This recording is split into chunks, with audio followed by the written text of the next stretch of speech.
My friend Hannah kept badgering me to go on a double date while I kept denying it.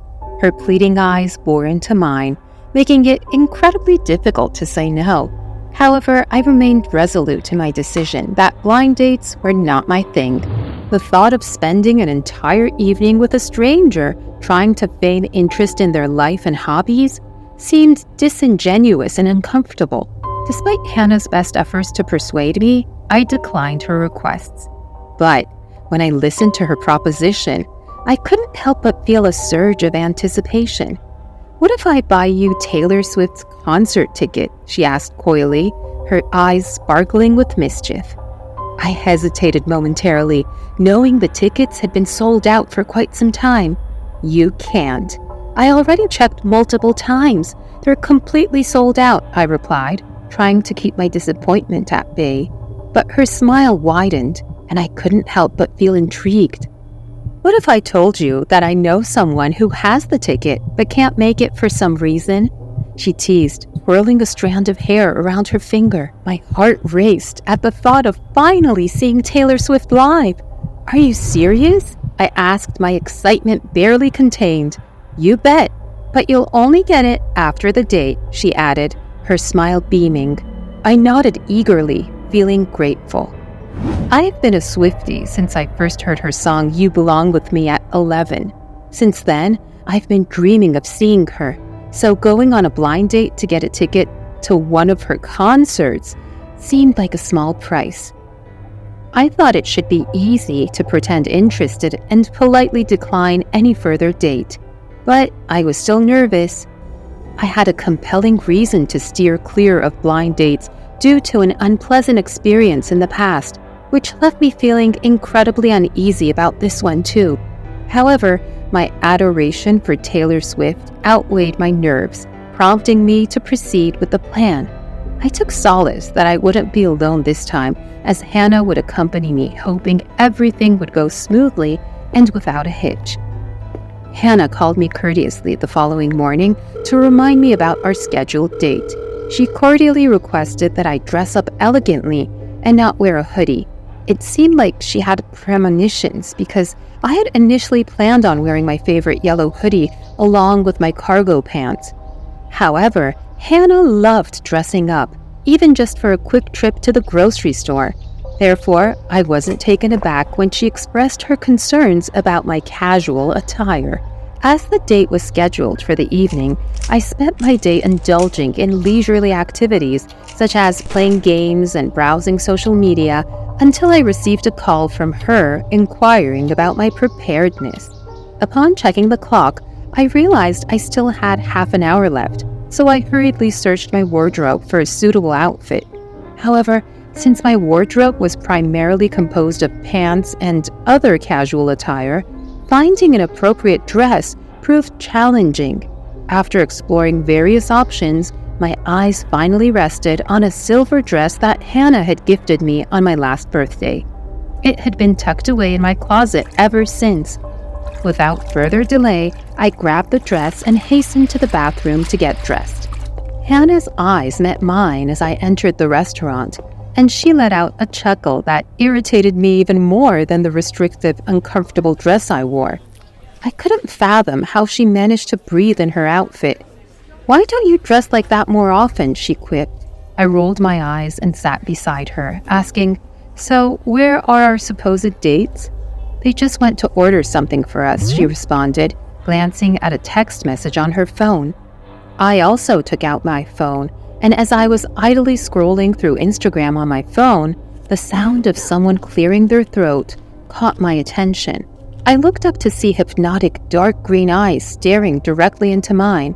"Hi, I'm Cedric," he said, introducing himself and diverting my attention from his captivating gaze. Taking a seat beside him was another man who introduced himself as Nathan.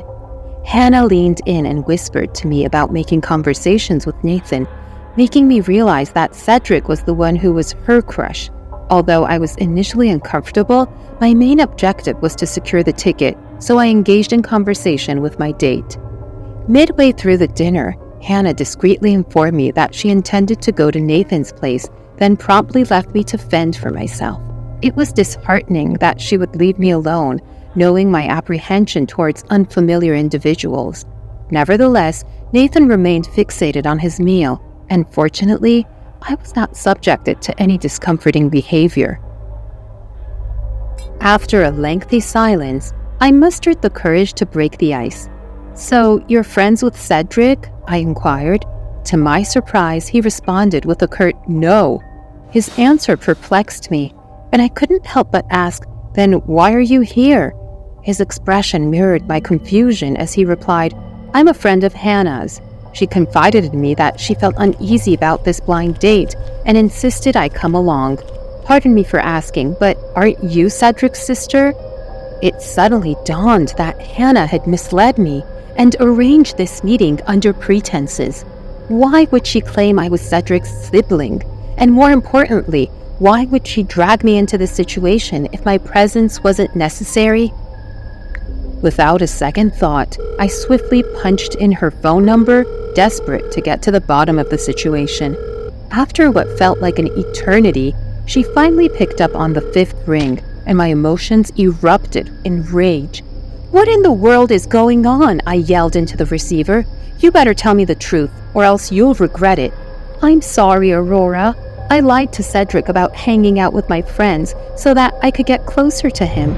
He wouldn't have come if I asked him out directly on a date," she explained, her tone apologetic, yet unconvincing. My anger grew at the realization that the sly fox had deceived me. "You," I started to say, but she cut me off by mentioning Cedric's arrival before abruptly ending the call. Frustrated, I tried calling her back, only to find she had turned her phone off. "I'm sorry, Nathan. Hannah deceived both of us, but I should go now," I uttered as I settled the bill with cash and promptly exited the restaurant. I tried calling her several times, but her phone remained turned off. Throughout the night, I was consumed with anger, convinced she had manipulated me and was now shamelessly frolicking with that green-eyed guy. It made me question whether she had even been truthful about the concert ticket. Her phone remained off the next day. The same went for the day after, and just like that, the week passed in a blur. Each time I tried reaching her, her number gave the same response. I couldn't shake off the feeling that something was wrong. My worries were confirmed when I caught a glimpse of the news on the TV and saw something harrowing. They displayed Cedric's photo as a convicted offender responsible for 7 murders, and his last victim was a brunette who wore a slick black dress. With trembling hands, I gazed back at my phone screen, where the operator's voice could be heard simultaneously with the news as she said the number I dialed was switched off. My name's Charlie, and I live in a small rental home with my sister Sam. The two of us are living together because the rent for these apartments is too high, and since we don't make enough money to afford them separately, we decided to share an apartment as roommates. I was already thinking of renting a shared apartment, so when Sam suggested it, I agreed without hesitation. Living with my sister was better than doing that with a stranger, as you never know what kind of people we end up meeting. And since one of our father's friends had his house vacant, he rented that to us cheaply. "Cherry, Peter is coming over tonight. You don't have any issue, right?" Note that she isn't asking me this. Her tone sounded more like, "You better not have any issue with it." "It's not like you would ask him not to if I say I have an issue," I muttered, which she heard. "You're such an understanding sister, you know. I love that about you. Anyway, I'm so excited. What should I wear?"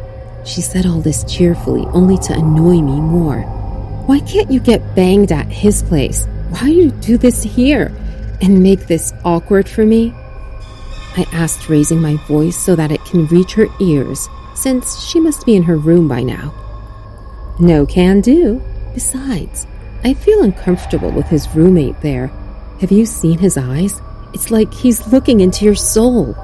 Her faint voice coming from her room was still crystal clear, but I was going to ignore that if it was of no use. So I rested my body on the couch and turned the TV on. She spent hours cleaning herself and getting ready for him. and it was almost laughable. I wanted to make fun of her for looking so clean every time Peter came over to stay, but I controlled myself and continued watching TV. The douche got here around 6 in the evening, and after getting away from my sister's lips, he kneaded me in the head. "And how is my cherry doing?" As I got away from his grip, he said in an overly friendly voice, "It's Charlie for you. And Sam, tell your boyfriend to stop acting like we are friends or something," I said as I got back to watching my show. "Come on, can I call my future sister-in-law by her nickname? Aren't we best friends?" He took a seat next to me and asked dramatically, "We were, but you ruined it by dating my sister. So there, you can't." I looked him in the eyes and I said that. "Cut him some slack, Cherry. Can't you see he's trying his best?" And his lawyer joined in to defend him. "I am, but tell me that if you two ever were to break up, I would choose you. Yes, I was angry that he ruined our friendship, and yes, I would choose my sister over our friendship." Sam smiled at what I said, while Peter pouted. The two of them chit-chatted some more in my presence, and then they went to Sam's room. After watching the aired episode of Black Mirror, I went to my room and started scrolling through Facebook. I was getting a bit hungry, and since I was not in the mood to cook, I decided to order some burgers from McDonald's. Not like I have any intentions of disturbing those two, but out of common decency, I was obliged to ask those two what they wanted to eat. "Hey Sam, I was going to order from McDonald's. Do you guys want anything?" I wasn't going to knock on their door and listen to their indecent voices, so I gave her a call. She told me to order a Big Mac meal and a crispy chicken sandwich meal for them and hung up. Along with what she asked, I added a McDouble and a blue raspberry frozen Fanta for myself before placing the order. It showed the order would reach me in 25 minutes, so I played a song on my phone and started waiting for it.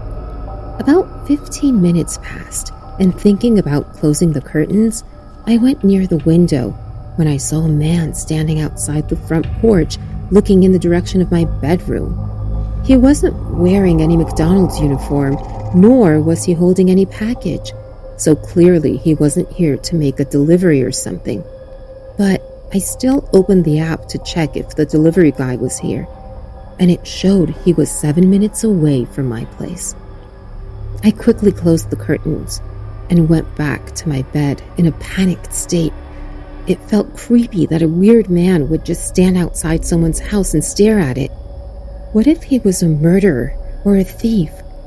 Since I couldn't shake off this fear I was feeling, I tried to take a peek out of my window, and when I did, there was no one outside. The man was gone. I felt a bit relieved by that, so I stepped back from there and threw myself back at the bed, only to receive the call that my order was here. I went out to pick up the order, and as I was taking it, I noticed someone standing a bit far from the house, staring straight at me. As his eyes met mine, I swear that I saw him smile. I started getting cold sweats, so I rushed back in and locked the door after me. I ran to Sam's room and started knocking loudly. "What is it?" She looked annoyed as she opened the door, but the moment she saw me shaking like a leaf, she got worried.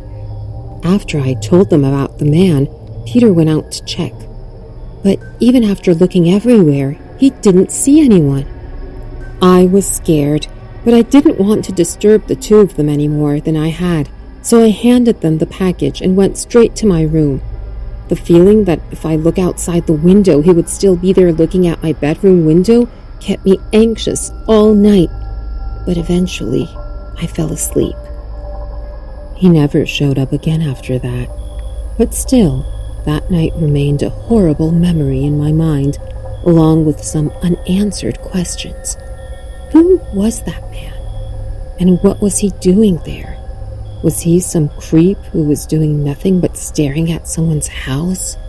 Or was he someone far from dangerous than I can imagine?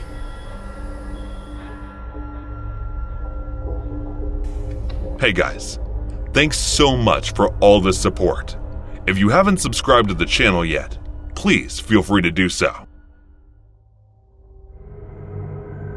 This is a true story that I witnessed at my high school. A boy was murdered in front of me and my classmates, and the shocking thing was that it was all just over a silly Instagram chat. At the time, I was 14, and my high school was big enough that was intersected by two main buildings.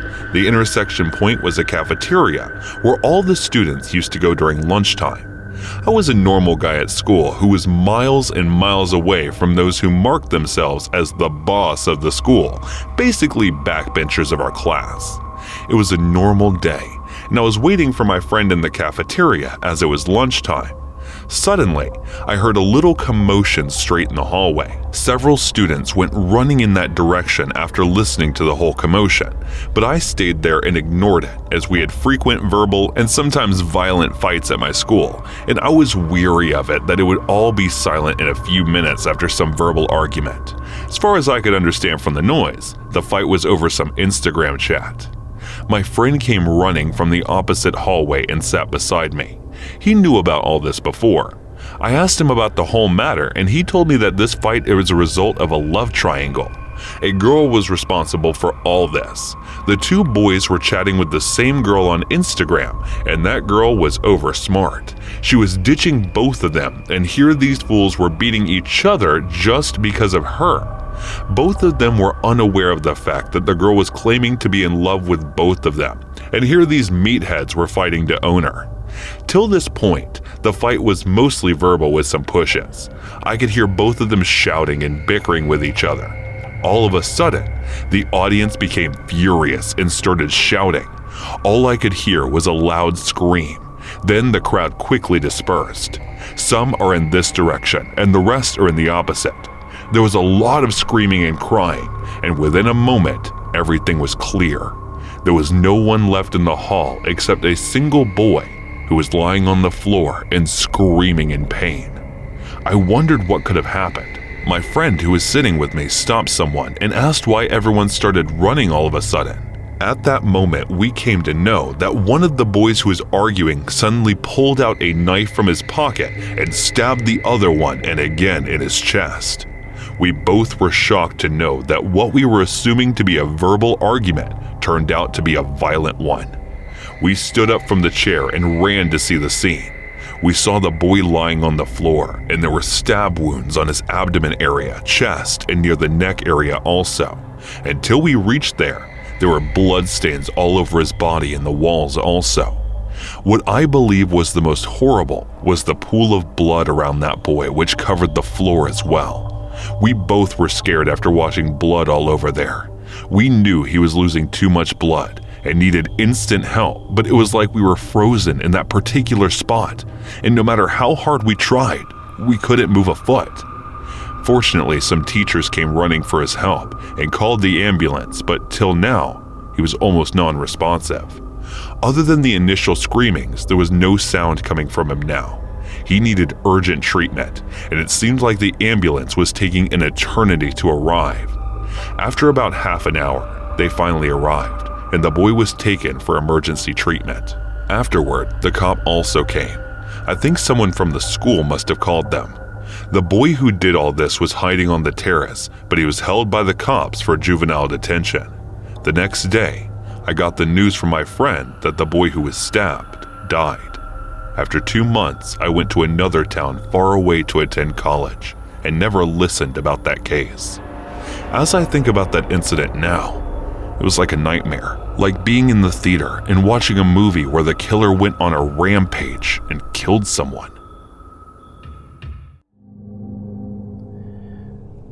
A few months back, I decided I was pretty much over the breakup I'd had during the summer with my long-term girlfriend. It took me months to be able to get over it, as I was really heartbroken, but at some point you just sort of have to get back on the horse, don't you? So I downloaded that dating app Hinge and started swiping through profiles. It's definitely the best dating app I've come across, as it lets you actually message girls directly instead of just sort of hoping that they're going to see you and match with you. So it definitely gave me a better chance at getting to talk to the kind of girls I'm into, and one of these was a Persian girl named Sarushe. Sarushe was honestly one of the most beautiful girls I'd ever laid eyes on. She had this big mess of wild dark hair that was dip-dyed blonde towards the ends, really high cheekbones, perfectly sculptured eyebrows, and some of the deepest, darkest, most alluring brown eyes I'd ever seen. She was simply stunning, and because she'd grown up in Tehran, the capital of Iran, I had something of an edge. You see, I speak a little bit of Farsi, the language they speak there, and I figured that might impress her if I told her as much, which it did, and boom. Only an hour or so later, I sent her my opener and we were chatting. She was an extremely busy person, and I was flattered when she said that she would make time to see me. So, we arranged to meet for coffee over the weekend. She showed up to our date in her gym gear and apologized for being so underdressed, but could only make it after a scheduled workout with a personal trainer. But I didn't care at all. She looked absolutely smoking hot in her yoga pants. And we were having coffee, just kind of chatting about our lives, our interests, all that first date kind of stuff, when I look out of the big glass windows to see this dude leaning up against his car. I thought it was my mind playing tricks on me at first, but after a minute or two I realized that he was just straight up staring at us. At one point, Sarushe noticed me looking over her shoulder and asked what I'm looking at, and I make a comment about the bloke outside who seemed to be proper eyeballing us.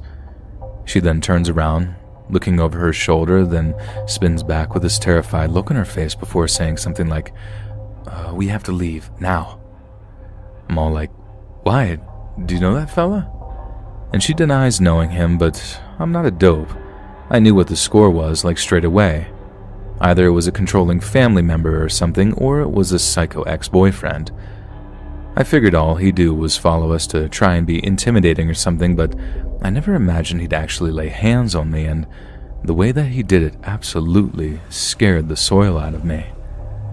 You see, where I live is built up along this big mile-wide river, and the coffee shop me and Sarushe had chosen to meet at was right on the docks.